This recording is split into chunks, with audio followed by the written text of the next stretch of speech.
खुलुमबाय बे समाव बड'लेण्ड इंखं टेलिभिजननि स्टुडिअ आं मिथिका नार्जारि। खुलुमबाय बे समाव दङ बड'लेण्ड इंखं टेलिभिजननि स्टुडिअ आं खोमथागोरा गयारि। दिनैनि गाहाय रादाबफोराव दङ। दिनैनिफ्राय जागायबाय अमरनाथ जात्रा। सिलचराव 278 ग्राम ब्राउन सुगार जब्द खालामदों। बन्द खालामना दोननाय खथायाव आइजोनि गोथैस' मोनदों। डिब्रुगड़ पुलिसा 20 किल'ग्राम मोसौ बेदरजों लोगोसे 3 सुबुंखौ खादों। ट्रेननिफ्राय नाख्लाय हरजानानै बिमाजों लोगोसे 2 फिसाफोरा जोखोम। गुवाहाटी नोगोरमायाव कुइन्टेल मोसौ बेदर जब्द। गसाइगाव रेलगारिनिफ्राय बारजुमनानै खारखोमादों मानसि बुथारग्रा 2 दायनिगिरिया। कामरुप जिल्लायाव मेडिकेल मबाइल इउनिट बेखेवदों जिल्ला बेंगिरिया। इभिक्सननि नटिस मोननायनि उनावनो गलपारानि सासे लाइमोना गावखौनो फोथैनानै लादों। नरेन्द्र मदिया गुबुन 5 हादर दावबायनो ओंखारबाय। दानिया फैदिनि आबुं रादाबाव।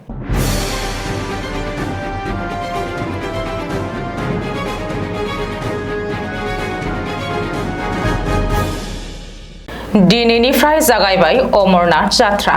जम्मुनिफ्राय गिबि हानजाया अमरनाथसिम रावना होबाय। जम्मु काश्मीरनि लेफ्टिनेन्ट गभर्नर मनज सिन्हाया जम्मुनिफ्राय अमरनाथ जात्रानि थाखाय ओंखारलांनाय सिबियारिफोरखौ फ्लेग अफ खालामनानै जागायनानै होयो। अमरनाथ जात्रानि गिबिसिन हानजाया गोख्रों रैखाथिनि गेजेरजों लखानपुरनिफ्राय जम्मुनि भागवती नगर बेस केम्पसिम जागायबाय। बे हानजाया भागवती नगर बेस केम्पनिफ्राय हिमालयआव थानाय अमरनाथसिम दावबायगोन। 3880 मिटार जौथायाव थानाय अमरनाथ मन्दिरसिम 38 साननि दावबायनाय। गोथार थावनि दावबायारिफोरा अमरनाथनि थाखाय 2 लामाजों ओंखारलांगोन।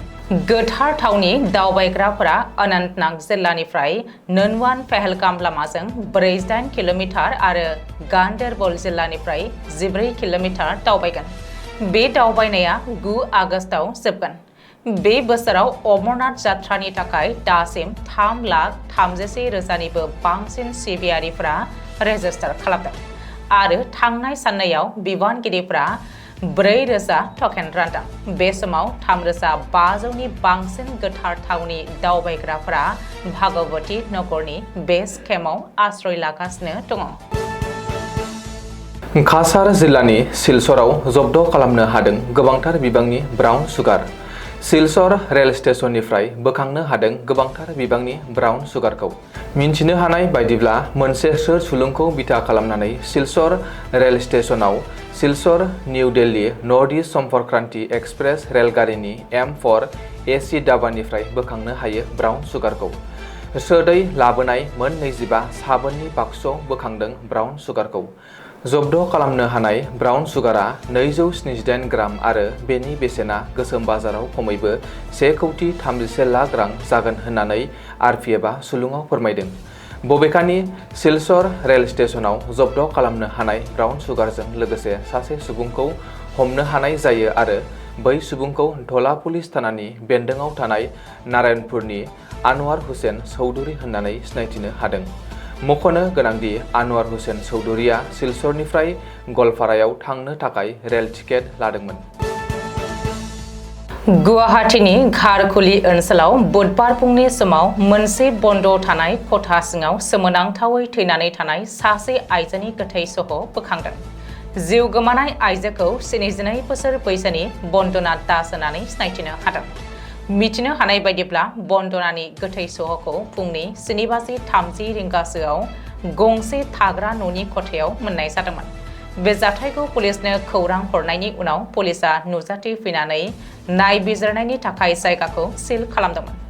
बबेखानि लटासिल पुलिसनि सासे मावख'गिरिया बेखौ मोनसे सोलो बाहायनानै बुथारनाय जाथाय होननानै रोखायै फोरमायदों। बे जाथायनि सोमोन्दै सोंथि खालामनो पुलिसा दासान्दि जिउ गोमानाय आइजोखौ जोथोन लाग्रा रातुल दासखौ हमनाय जाबाय। बेनि अनगायैबो थैनायनि गुबै जाहोनखौ थि खालामनो थाखाय गोथै सहखौ पस्ट मर्टेम आनजाद खालामनो दैथायहरनाय जायो। आसाम हादरसायाव मोसौ बेदर फाननायनि सायाव माखासे गोख्रों नेमखान्थिफोर थानाय बायदियै डिब्रुगड़ पुलिसा मोनसे गोख्रों सिग्रोमनायनि गेजेरजों आयेन बेरेखा मोसौ बेदर फाननायखौ होबथादों।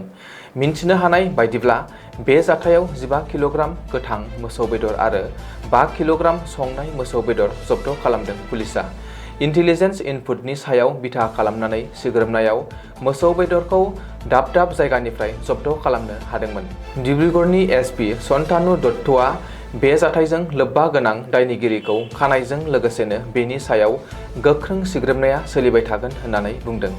बेनि अनगायैबो जिल्लायाव होबथाजानाय बेसादफोरखौ फाननो थाखाय बादा खालामनायजों लोगोसे दायनिगिरिफोरनि सायाव गोनांथार आयेननि राहा लानाय जाखाबाय होननानै बुंथिदों। आथिखालाव पुलिसा बे जाथायनि सायाव केस रेजिस्टार खालामनाय जाबाय आरो खुंथाया बेबादि खामानिखौ फोजोबस्रांनायाव हेफाजाब होनो थाखाय जायखिजाया सुबुंखौ आयेननि राहा बायदि रिपर्ट खालामनो खावलायदों। गुवाहाटीनि बाहेरा ओनसोलाव थानाय फानिखायथियाव समबार मोनानि समाव बिमाजों लोगोसे सानै गथ'साफोरखौ सिनाय मोनै दुथांफोरा खारबाय थानाय ट्रेननिफ्राय नारख्लायहरदों। बे जाथाया हटिसिलानि साखाथियाव जादोंमोन। मंगलबार फुंनि समाव जायगायारि सुबुंफोरा रेलवे ट्रेकआव जोखोम जानानै अखाजों सिजानानै हारसिङै गाबबाय थानाय गथ'साखौ नुनो मोननायनि उनाव बिमा आरो सासे उन्दै गथ'साखौ हुस गैयै थासारियाव बोखांनो हादोंमोन। जोखोम जानाय सुबुंफ्रा हरसे थारला अखाजों सिजानानैब्लाबो खुनुरुखुमै जिउ रैखा मोननो हादोंमोन। अब्लाबो जोखोम जानायफोरनि गेजेराव सासे गथ'सानि हालोदा खैफोद गोनां थासारियाव। जाहोनाव गथ'साखौ जायगानि सुबुंफोरा देहा फाहामसालियाव फाहामथायनि थाखाय लानानै थाङो। बे समाव पुलिसा जाथायनि बागै गोख्रोङै नायबिजिरनो जागायो। आसामाव सोलिगासिनो दं मोनसे जर'खा बेदर एबा मोसौ बेदरनि हेंथायै अपारेशन। रायजोनि गुबुन गुबुन जायगायाव पुलिस बिफाना आयेन बेरेखा मोसौ बेदर बोखांनो हानाय खौराङा सोराङाव फैदों। बेनि गेजेरावनो दिनै गुवाहाटी नोगोरमानि खना खनला ओंखारदों मोसौ बेदर। गुवाहाटी नोगोरमानि गुबुन गुबुन जायगानिफ्राय दिनै कुइन्टलै कुइन्टल मोसौ बेदर जब्द खालामनो हादों। 1-2 केजि नङा, 10-20 केजिबो नङा। सानसेनि गेजेरावनो गुवाहाटी नोगोरमायाव जब्द खालामनो हादों 506 केजि मोसौ बेदर। सुलुङाव फोरमायथिनाय बायदिब्ला दिनै फुंनिफ्रायनो गुवाहाटी नोगोरमानि गुबुन गुबुन हटेलफोराव सिग्रोमनानै पुलिस बिफाना गासै 506 केजि आयेन बेरेखा मोसौ बेदरखौ बोखांनो हायो। मख'नो गोनांदि रायजो सोरखारा आयेन बानायनानै मन्दिरनि 5 किल'मिटार जानथायाव आरो पाब्लिक प्लेसफोराव मोसौ बेदर जानाय आरो फाननायखौ गोख्रों होबथादों। अब्लाबो सोरखारनि बिथोनखौ नेवसिगारनानै गुवाहाटी नोगोरमानि माखासे फालांगिरिफोरा आयेन बेरेखायै मोसौ बेदरनि फालांगि खालामनानै हमजानाय जाथाया सोरखार आरो पुलिस बिफानजों लोगोसे सरासनस्रा रायजो राजाफोरखौबो साननो गोनां जाहोदों। पुलिस सुलुङाव फोरमायथिनाय बायदिब्ला गुवाहाटी नोगोरमायाव कुइन्टलै कुइन्टल मोसौ बेदर बोखांनो हानायजों लोगोसे सा 15 फालांगिरिफोरखौबो हमनाय जायो। रिपर्ट बायदिब्ला गुवाहाटी नोगोरमानि 6 माइलाव 56 केजि, पल्टन बाजाराव 10 केजि, हाथिगावआव 150 केजि, जालुकबारियाव 200 केजि मोसौ बेदर बोखांनो हायो। बेबादिनो गुवाहाटी नोगोरमानि गुबुन गुबुन जायगानिफ्राय गासै 506 केजि मोसौ बेदर बोखांनो हानाय जादों। क'क्राझार जिल्ला गसाइगाव सोहोरनि सिङाव थानाय गसाइगाव हाट रेल स्टेशनाव केरेलानि कन्याकुमारीनिफ्राय ट्रेनजों डिमापुर फारसे 4 दायनिगिरिखौ नागालेण्ड पुलिसा लाबोबाय थानाय समावनो ट्रेननिफ्राय बाज्रुमनानै खारखोमायो 2 खास्रि बिस्रि मानसि बुथारग्रा दुथां सुबुङा। ट्रेननिफ्राय बाज्रुमनानै खारखोमानाय 2 दुथां सुबुंनि मुङा फारियै रसिद आली आरो सुकुर आली होननानै मिथिनो मोननाय जादों। मख'जाथावदि थांनाय 8 दान सिगां बाइनुद्दिन आली मुंनि सासे सुबुंखौ बुथारनानै केरेलायाव खारखोमानानै दंहैयोमोन खारखोमानाय दुथां सुबुङा।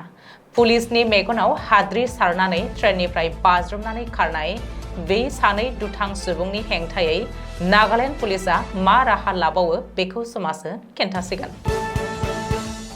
कामरुप जिल्ला कमिशनार देब कुमार मिश्रया जिल्लानि गोथौ ओनसोलफोराव हेफाजाब होनो थाखाय जौगा थाखोनि मबाइल मेडिकेल इउनिट बेखेवदों। कामरुप जिल्लानि कुकुरमारायाव थानाय गुवाहाटीनि आइटिसि ICMLनि कारखानानिफ्राय दिनै गंथाम गोदानथार मबाइल मेडिकेल इउनिट बेखेवदों। बे MMUफोर जेराव रोंगौथि गोनां डाक्टार, नार्स, फार्मासिस्ट आरो कमिउनिटि मबिलाइजफोर दं, बैफोरखौ बेसेन नाङाजासे गोजौ गुन गोनां सावस्रि फाहामारि सुबुरुन गोनांथार मुलि, गुदि डायग्नोस्टिक सिबिथाइ आरो बांसिन जौगा सावस्रि फाहामारि जोथोननि गोनांथि जानाय बेरामिफोरनि थाखाय रेफारेल होनो थाखाय डिजाइन खालामनाय जादों। जर'खायै बे मबाइल इउनिटफोरा पलासबारि, बक' आरो सयगावनि सिबिथाइ गैयै ओनसोलफोराव सिबिथाइ होगोन। जर'खायै गोर्बोआव थानाय आरो नार्सिं आइजोफोरनि जोथोन लानाय आरो बिमाफोरनि सावस्रियाव गोबाङैनो नोजोर होगोन। बे हाबाफारिनि थांखिया खोला कामरुपनि गोजान आरो सौहैनो गोब्राब ओनसोलफोराव सुबुंफोरनि न'आव थोंजोङै सावस्रि फाहामारि सिबिथाइ होनानै गुदि सावस्रि जोथोननि फारागथिखौ फोजोबनाय। गवालपारा जिल्लायाव सासे लाइमोना गावखौनो फोथैनानै लादों। एभिक्सन खालामनायनि थाखाय खुंथायनिफ्राय नटिस मोननायनि उनावनो गावखौनो फोथैनानै लादों गवालपारा जिल्लानि मनिरुल शेख मुंनि सासे लाइमोना। मख'नो गोनांदि गवालपारा जिल्लायाव आयेन बेरेखायै हा दखल खालामनानै लाग्राफोरनि हेंथायै फिन एभिक्सन खालामनाय जागोन होननानै गिबि मन्थ्रि डक्टर हिमन्त बिश्व शर्माया फोसावदों। रिपर्ट बायदिब्ला फैगौ 10 जुलाइ खालि गवालपारा जिल्लानि कृष्णायाव फिन एभिक्सन खालामनाय जागोन। बेनि थाखाय 10 जुलाइनि सिगांनो बै जायगाखौ नागारनानै थांनो थाखाय जिल्ला खुंथायनिफ्राय थागिरिफोरनिसिम नटिसबो दैथायहरनाय जाबाय। नाथाय एभिक्सननि बे नटिसखौ मोननायनि उनावनो मनिरुल शेख मुंनि लाइमोना गोसो बायग्लिनानै गावखौनो फोथैनानै लानाय जाथाया सोराङाव फैदों। फाइकान रिजार्भ फरेस्ट ओनसोलनि बेदबारि बिद्दाफारानि 27 बोसोर बैसोनि मनिरुल शेखआ गावनि न'आवनो गावखौनो फोथैनानै लादों। ओरैहाय बे जाथाया गवालपारा जिल्लानि कृष्णाय ओनसोलाव बयखौबो सोमोनांहोदों आरो गोख्रोङै बिजाथाय सोमजिहोदों। आरो बे जाथायावनो गोजोरै थाहोनो थाखाय सोरखारखौ खावलायदों आयेन बेरेखायै दखल खालामनानै थाफैनाय रायजोफोरा। गाहाय मन्थ्रि नरेन्द्र मदिया दिनैनिफ्राय गुबुन मोनबा हादराव दावबायनायखौ जागायगोन। नरेन्द्र मदिया 8 साननि हाबाफारि लानानै मोनबा हादर दावबायनो सिगांदों। बे मोनबा हादरफोरानो जादों घाना, ट्रिनिडाड एन्ड टबाग', आर्जेन्टिना, ब्राजिल आरो नामिबिया।